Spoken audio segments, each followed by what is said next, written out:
practices still going well and everything, or how's it going? Yeah, I think physically, I think we're kind of getting to the point where we're able to manage the condition, of my injury, and I think we're just kind of taking it day by day, right? Just a lot of time on the treatment table and just trying to make sure that everything stays calm. And so far in the couple games I've played, it's felt like it's going in the right direction, and there's no any backlash. There's no hiccups here to kind of fall back on. And again, we're just going forward and play when called upon, and make sure that I'm healthy and do everything I can to make sure I'm healthy when Donnie wants me to play. It's been almost 2 years, which means you haven't faced Ottawa yet. I don't know if you're going to be in goal tomorrow night. Have you given much thought to what that experience is going to be like? It's no different than playing any other team. I think that's the mindset. Obviously, there's guys there that I played with, and coaching staff and trainers, etc. So, that's always fun to go see those guys and kind of. But at the end of the day, when the puck drops, you still got, we're still competing. You're still competitors. You're still trying to win the game. So nothing changes from that standpoint. I'm sure there'll be some chirps from whatnot from some guys, but you take it and you see how the game goes out, and just go out there and play hard and play the right way. Were you looking forward to potentially playing there a few weeks ago? Did that cross your mind?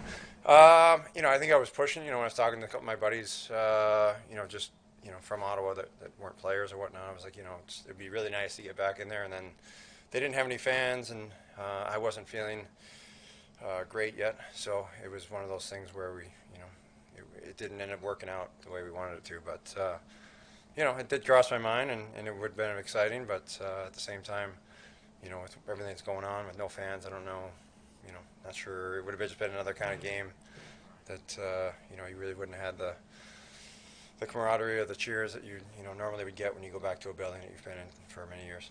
You don't strike me as the type of guy that would chirp back. If they're chirping you, do you chirp back, or you just play your game? Depends on the guy.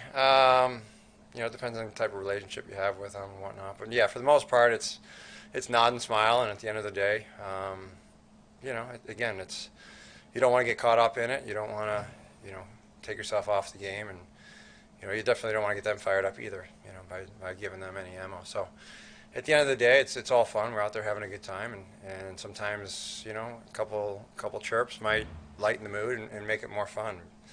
And that's certainly the case that I learned in playing beer league hockey in Florida. The more chirps you have, the more fun you have. So maybe that's where the guys get it here at this level. I don't know. I mean, it's one of those things where it's a friendly competition, and usually it's all in good fun, and usually giggling after it. When you look back on your career in Ottawa, it seemed like when you went to Colorado, you found another level, and then when you went to Ottawa, you really found the extra level. Just what happened to your career there, the opportunity? Yeah, I mean, I think the key word there was opportunity. You're given the opportunity, and what do you make of it? I think I went through numerous times in my career where you stick your foot in the door, and then it gets slammed on you because you either don't play well, or it's just the way maybe there's a big time goal in front of you or whatnot. But Colorado was the first chance for me to really kick the door down, and then had some struggles the following year. But then again, got the opportunity. And then what do you make of it? And that's a mindset. And then there was plenty of times in Ottawa where we had great goaltending duos and sometimes trios, where again it was, what do you make of your opportunity? And when you're given the opportunity to do something, you got to make the most of it and prove that you want to have it there every day. And I think that's kind of the moral of the story is you get knocked down, but what happens to you after? What do you do? How do you react? And again, there was plenty of times where another guy came in, played well, took the spot, and then they falter, and then when it was my opportunity, you go and take it over again. How often do you get to play beer league in the summers in Florida? Occasionally, when they're short a guy or so, I go out there, and it's just a good skate, good workout, play forward or D or whatnot. And, it also gives me, I think the biggest thing I take from that is how difficult it is to play the defensive or forward position. Same thing if a guy goes and tries to play goalie. You have to kind of respect the other guy's positions, and I think that really opened my eyes on how tough it is to defend in battle, and so I think I use it as a learning tool as well as a kind of a cardio or a skating tool. Thanks, everybody. Cool.